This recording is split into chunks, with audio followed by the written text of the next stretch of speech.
Style menu के बाद हमारे नेक्स्ट ऑप्शन है होम, जो बाय डिफॉल्ट सिलेक्टेड भी है। इसके अंदर हमारे पास क्विक एक्सेस टूल बार सारी नजर आ रही है। इसमें है क्या क्या, पेस्ट के ऑप्शन, कोई भी टेक्स्ट अगर आपके पास कॉपीड है तो आप उसको पेस्ट कर सकते हैं। जैसे मैं इस टेक्स्ट को कॉपी करता हूं तो यहाँ पे अगर मैं क्लिक करता हूं तो मेरे पास ऑप्शन आ गई कि उसी फॉर्मेट में रखना है, मर्ज फॉर्मेट करना है, या सिर्फ टेक्स्ट आप पेस्ट करना है। ठीक है, तो यहाँ पे हमारे पास 3 डिफरेंट ऑप्शन आती हैं इस एरो पे क्लिक करने के बाद। लेकिन अगर मैं शॉर्टकट की यूज करता हूँ तो शॉर्टकट कीज की भी फाइल मैं अपनी डिस्क्रिप्शन में अटैच कर दूंगा, एमएस वर्ड में जो शॉर्टकट कीज यूज होती हैं। तो कंट्रोल वी अगर दबाएंगे तो हमारे पास टेक्स्ट यहाँ पे पेस्ट हो जाएगा। मैंने कंट्रोल वी किया, टेक्स्ट मेरा पेस्ट हो गया। मैं इसको अभी फिलहाल रिमूव कर रहा हूँ। नेक्स्ट ऑप्शन हमारे पास आ गई है फॉर्मेट पेंटर। अगर हमने इस टेक्स्ट को कुछ ना कुछ फॉर्मेट दिया हुआ है तो हम उसी फॉर्मेट को नेक्स्ट टेक्स्ट के ऊपर कैसे कॉपी कर सकते हैं, कैसे अप्लाई कर सकते हैं, तो उसके लिए हमें फॉर्मेट पेंटर की जरूरत पड़ती है। हम इस टेक्स्ट को सिलेक्ट करेंगे। अगर मैंने मिसाल के तौर पर इसका साइज बड़ा किया हुआ था, इसका फॉर्मेट मैंने कॉपी किया और इसके ऊपर अप्लाई कर दिया, तो यही साइज इसके ऊपर भी अप्लाई हो गया। तो ये फॉर्मेट पेंटर की ऑप्शन है। कट कॉपी हम यूज कर सकते हैं। सिलेक्शन के बाद कट करेंगे तो यहाँ से कट हो जाएगा, पेस्ट करेंगे तो पेस्ट हो जाएगा। ठीक है, फिर इसी तरह इसको कॉपी करेंगे। सिलेक्शन के बाद कॉपी क्लिक करने के बाद एंटर मैंने क्लिक किया, यहाँ पे पेस्ट पे क्लिक किया तो वो पेस्ट हो गया। ठीक है, सेम टेक्स्ट मेरा जो कॉपी किया था। नेक्स्ट हमारे पास ऑप्शन है फॉन्ट्स की। यहाँ पे हमारे पास डिफरेंट फॉन्ट्स हैं। अगर हमने डॉक्यूमेंट में कोई भी टेक्स्ट शुरू नहीं किया तो हम शुरू में ही फॉन्ट्स को सिलेक्ट कर सकते हैं और उसी फॉन्ट में ये डॉक्यूमेंट कंटिन्यू रहेगा। लेकिन अगर ऑलरेडी हमने अपना टेक्स्ट लिखा हुआ है, उसका फॉन्ट हम चेंज करना चाहेंगे तो हमें उस पूरे टेक्स्ट को सिलेक्ट करना पड़ेगा, चाहे वो हम कंप्लीट कर लें या सिर्फ एक लाइन को कर लें। जितनी हमने सिलेक्शन की होगी उसी का फॉन्ट हम चेंज कर सकते हैं। हमने सिर्फ इतना सेंटेंस सिलेक्ट किया था तो हमने जब फॉन्ट चेंज किया तो सिर्फ इतने ही सेंटेंस का फॉन्ट चेंज हुआ। इसी तरह कोई भी फॉर्मेटिंग करने के लिए जितना टेक्स्ट आप सिलेक्ट करेंगे उसी के ऊपर फॉर्मेटिंग होगी। अगर आपने ब्लैंक डॉक्यूमेंट के ऊपर कोई फॉर्मेटिंग सेट कर दी तो वो आपके पूरे डॉक्यूमेंट के ऊपर कंटिन्यू रहेगी। लेकिन अगर आपने कोई पार्ट, कोई सेंटेंस, कोई एक वर्ड को फॉर्मेट करना है तो आपको उसकी सिलेक्शन करनी पड़ेगी। अब मैं इसकी सिलेक्शन करता हूं, करने के बाद यहाँ पे इसका मैं फॉन्ट साइज चेंज कर सकता हूं। मैं यहाँ से भी चेंज कर सकता हूँ, डिक्रीज इंक्रीज कर सकता हूँ। नेक्स्ट हमारे पास ऑप्शन आती है, अगर हम इस टेक्स्ट को बोल्ड करना चाहते हैं तो हम बी पे क्लिक करेंगे। शॉर्टकट कीज नीचे लिखी आ रही है। अगर आप थोड़ी देर के लिए कर्सर अपना इसके ऊपर रखते हैं तो आपके पास उसकी सजेशन भी आ जाती है शॉर्टकट की जो आप यूज कर सकते हैं। मैं बोल्ड के ऊपर क्लिक करता हूँ तो ये टेक्स्ट बोल्ड हो गया। इटैलिक करना चाहते हैं तो इटैलिक पे क्लिक करेंगे। अंडरलाइन करना चाहते हैं अंडरलाइन पे क्लिक करेंगे। अगर दोबारा इस फॉर्मेटिंग को हटाना चाहते हैं तो सिलेक्शन के बाद आप उन्हीं ऑप्शंस के ऊपर क्लिक करेंगे, उन्हीं बटन्स के ऊपर क्लिक करेंगे तो आपका सिलेक्ट किया हुआ टेक्स्ट दोबारा से वापस अपनी ओरिजिनल हालत में चला जाएगा। इस तरह नेक्स्ट ऑप्शन हमारे पास है स्ट्राइक की। अगर किसी टेक्स्ट के ऊपर हम स्ट्राइक लेके आना चाहते हैं, हम स्ट्राइक करना चाहते हैं तो हम टेक्स्ट सेलेक्ट करने के बाद स्ट्राइक पे क्लिक करेंगे तो ये देखिए इसके ऊपर एक लाइन बन गई, स्ट्राइक आ गई। ठीक है, नेक्स्ट ऑप्शन हमारे पास है फिर सबस्क्रिप्ट की और सुपरस्क्रिप्ट की। अगर कोई हम कहते हैं जैसे कोई फॉर्मूला लिखना चाहते हैं, हम कहते हैं फॉन्ट 2, तो मैं इस टेक्स्ट को सिलेक्ट करूंगा, इसको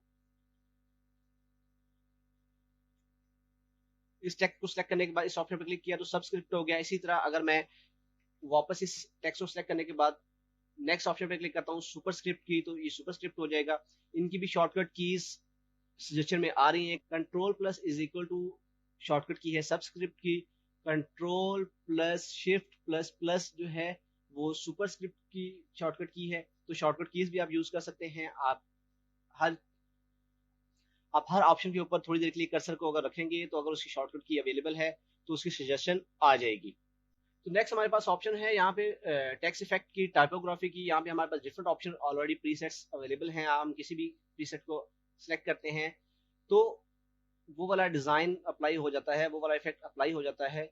यहाँ पे हमारे पास और डिफरेंट ऑप्शंस हैं कि हम इसकी आउटलाइंस को कलर्स कर सकते हैं, हम इसके शेडो को कलर कर सकते हैं, इसकी शेडो को अप्लाई कर सकते हैं, किस टाइप का शेडो हमें चाहिए, इसमें रिफ्लेक्शंस हमें चाहिए, ग्लो करना है इस टेक्स्ट को तो किस तरह से करेंगे, नंबर स्टाइल हमारा इसमें चेंज हो सकता है। तो इसमें हमारे पास टेक्स्ट के इफेक्ट और टेक्स्ट से रिलेटेड जितना भी डिजाइन है टाइपोग्राफी का हम इसमें चेंज कर सकते हैं। नेक्स्ट हम अगर इसी हम टेक्स्ट को सिलेक्ट करते हैं, इसको हम हाईलाइट कर सकते हैं किसी भी कलर के साथ। तो जितनी सिलेक्शन आपने की उतना टेक्स्ट आपका हाईलाइट हो गया। फिर हम इस टेक्स्ट का कलर चेंज करना चाहते हैं तो वो भी कर सकते हैं।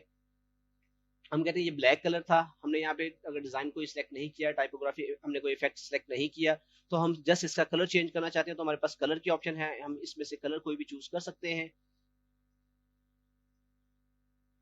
ये हमने कलर चूज किया। इसके बाद फिर हमारे पास नेक्स्ट ऑप्शन है कि जितनी भी फॉर्मेटिंग हमने की है उसको क्लियर कर दे। हमें अंडू करने की जरूरत नहीं है। अगर आपने फॉर्मेटिंग सारी की है, उसको सिंपल फॉर्मेटिंग में सिंपल टेक्स्ट में लेके आना चाहते हैं तो आप इसके ऊपर क्लिक करेंगे तो आपकी जितनी जितनी फॉर्मेटिंग आपने की थी, आपने फॉन्ट चेंज किया था, आपने साइज चेंज किया था, आपने इसको कलर किया था, सारी फॉर्मेटिंग आपकी वो क्लियर हो गई। इसके बाद फिर नेक्स्ट हमारे पास ऑप्शन आती है कि हम इस टेक्स्ट को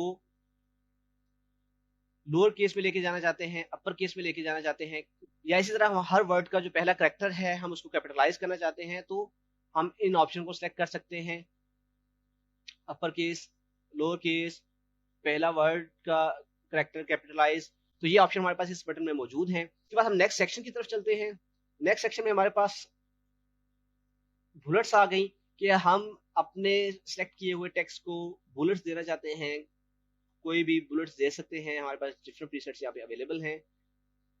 हम इनका लेवल चेंज कर सकते हैं। आप अपने हिसाब से नया बुलेट डिफाइन कर सकते हैं, सिंबल आप ले सकते हैं, पिक्चर ले सकते हैं, कोई भी फॉन्ट रख सकते हैं। उसके बाद नेक्स्ट ऑप्शन हमारे पास है न्यूमेरिक। आप नंबरिंग दे सकते हैं 1 2 3 4 5, इसको रोमन में, एबीसी में, किसी भी स्टाइल में आप नंबरिंग कर सकते हैं। यहाँ पे जैसे मैंने इसको सिलेक्ट करने के बाद किया, अगर मैं दोनों लाइंस को इकट्ठे सेलेक्ट कर लेता हूँ फिर मैं नंबरिंग के ऊपर जाता हूँ तो मेरे पास जो दोनों लाइंस हैं वो सीक्वेंस वाइज नंबरिंग में आ गई। अब इसके बाद फिर हमारे पास ऑप्शन आ गई कि हम कैटेगरी, फिर सब कैटेगरी, फिर सब कैटेगरी, उस हिसाब से नंबरिंग करना चाहते हैं। तो हम दोनों लाइंस को सिलेक्ट करते हैं, इसके ऊपर क्लिक करते हैं, किस फॉर्मेट में लेके आना चाहते हैं तो हम इसके ऊपर ले आए। अब अगर मैं इसके अंदर ऐसे टैब क्लिक करूंगा तो ये 1.1 आ गया। अगर मैं इसको एंटर कर दूंगा तो वापस अपनी जगह पे आ गया। मैं टैब क्लिक करता हूँ, कुछ भी टेक्स्ट लिखता हूँ, फिर मैंने क्लिक किया तो ये सब कैटेगरी में चला गया। अगर मैं फिर टैब पे क्लिक करता हूँ तो सब कैटेगरी के अंदर एक और कैटेगरी क्रिएट कर रहा है। तो ये आप यहाँ से इस ऑप्शन से ये चीजें सेलेक्ट कर सकते हैं नंबरिंग के लिए। ठीक है, कि आपको फिर इसका स्टाइल भी चेंज कर सकते हैं कि 1.1 करना चाहिए, या जो सेकंड नंबरिंग है आपकी वो 1.1 ना हो, वो एबीसी में चली जाए।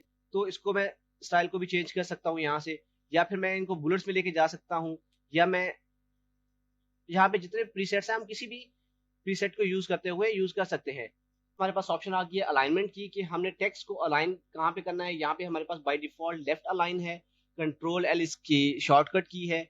हम यहाँ से अलाइनमेंट चेंज कर सकते हैं, सिर्फ इसी टेक्स्ट की चेंज करनी है, पूरे डॉक्यूमेंट की चेंज करनी है तो मैं सिलेक्ट ऑल कर लूंगा। कंट्रोल ए शॉर्टकट की है, डॉक्यूमेंट के अंदर जितना भी टेक्स्ट लिखा हुआ है, जितनी भी आइटम्स हैं, पूरी पूरी सिलेक्शन करने के लिए कंट्रोल ए की सिलेक्शन कर सकते हैं।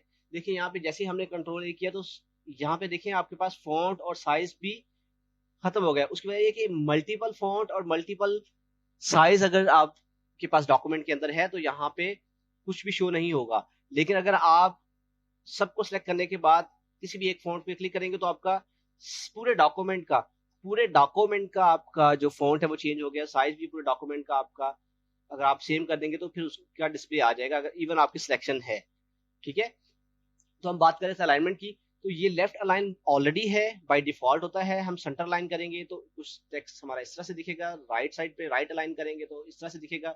अगर हम जस्टिफाई करते हैं, जस्टिफाई का मतलब क्या है कि हम एक पैराग्राफ लिखते हैं। मैं इसी टेक्स्ट को कॉपी कर लेता हूँ बार बार। मैंने इसी टेक्स्ट को कॉपी किया और एक पैराग्राफ की शक्ल में बनाना शुरू कर दिया।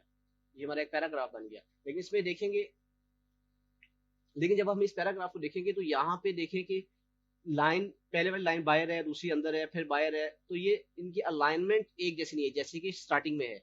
यहाँ पे हमारी अलाइनमेंट सेम है, आपका पैराग्राफ एक ही अलाइनमेंट में नजर आ रहा है, लेकिन जो आपकी राइट साइड है वहां पे अलाइनमेंट आपकी एक जैसी नहीं है, आपकी अलाइनमेंट एक जैसी नहीं है, आपकी अलाइनमेंट फर्क है, तो आप इसको पूरे को सिलेक्ट करने के बाद जस्टिफाई के ऊपर क्लिक करेंगे तो आपकी अलाइनमेंट दोनों साइडों से एक जैसी हो जाएगी। का टेक्स्ट स्ट्रेच और श्रिंक होने के बाद जस्टिफाई हो गया। जस्टिफाई के बाद नेक्स्ट ऑप्शन आती है हमारे पास इंडेंट की। डिक्रीज इंडेंट है, इंक्रीज इंडेंट है। इसका क्या मतलब है, अगर इस पैराग्राफ में से मैं सिर्फ किसी एक लाइन को, स्टार्टिंग लाइन को इंडेंट करना चाहता हूं तो मैं कीबोर्ड से टैब बटन को दबाता हूं तो मेरी जो पहली लाइन है वो इंडेंट हो जाती है। लेकिन अगर मैं चाहता हूं कि ये पूरा का पूरा पैराग्राफ इंडेंट हो जाए, आगे मूव हो जाए, आगे फॉरवर्ड हो जाए, तो मैं इंक्रीज इंडेंट पे क्लिक करता हूं तो मेरा पूरा का पूरा जो पैराग्राफ है वो इंडेंट हो गया है। अगर मैं 2 बार क्लिक करूंगा तो और ज्यादा फर्दर इसको हम मूव कर सकते हैं। अगर मैं इसको वापस लेके आना चाहता हूँ तो डिक्रीज इंडेंट पे क्लिक करता हूँ तो वो वापस अपनी ओरिजिनल जगह पे आ गया है, जहाँ पे बाय डिफॉल्ट कर्सर हमारा था वहीं पे वापस आ गया है।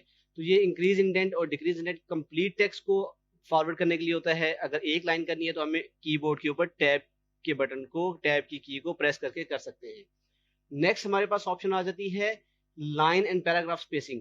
ये जो दो लाइंस के दरमियान मार्जिन है, जो स्पेस है, इसको एडजस्ट करने के लिए अगर हम सिर्फ सिलेक्शन करने के बाद करेंगे तो हमारी स्पेसिंग उतने ही पैराग्राफ पे या उतने ही सिलेक्टेड टेक्स्ट के ऊपर अप्लाई होगी। अगर हम सिलेक्शन नहीं करेंगे तो ये कंप्लीट हमारी पूरे के पूरे टेक्स्ट के ऊपर हो जाएगी अप्लाई। जितना पैराग्राफ है, जितनी लाइंस हमने सेलेक्ट की है उसके ऊपर अप्लाई होगा।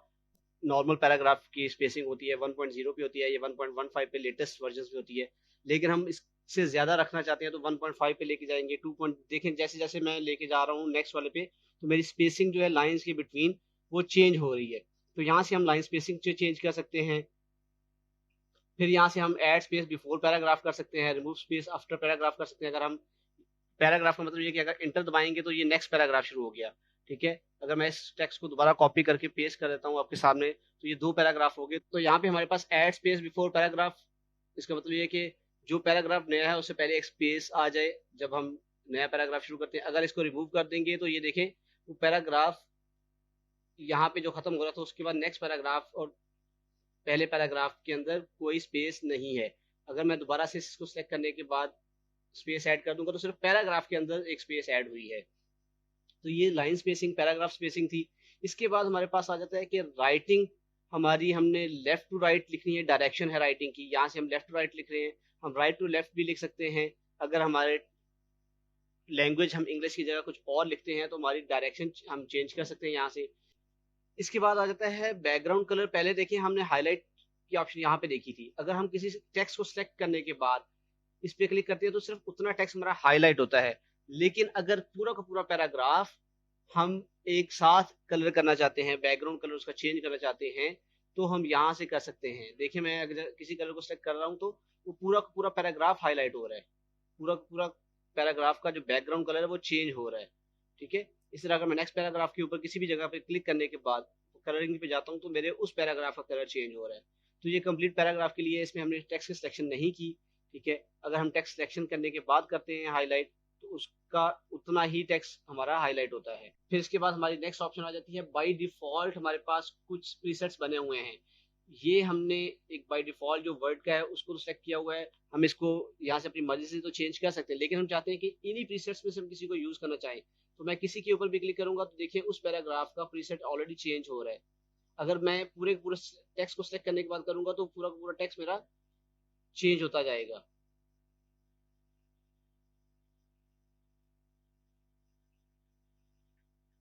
तो यहाँ से प्रीसेट्स आप यूज कर सकते हैं। इस पे इस एरो बटन पे क्लिक करेंगे तो आपके पास मजीद ऑप्शंस आ जाती हैं। आप अपना खुद का भी स्टाइल क्रिएट कर सकते हैं फॉर्मेटिंग करके। क्लियर फॉर्मेटिंग का मतलब ये कि जितनी भी फॉर्मेटिंग हमने अभी तक की है सबको क्लियर कर दें। यहाँ से हमने कोई भी फॉर्मेटिंग प्रीसेट को हमने सिलेक्ट करने के बाद अगर अप्लाई किया होता तो उसको हम क्लियर कर सकते हैं।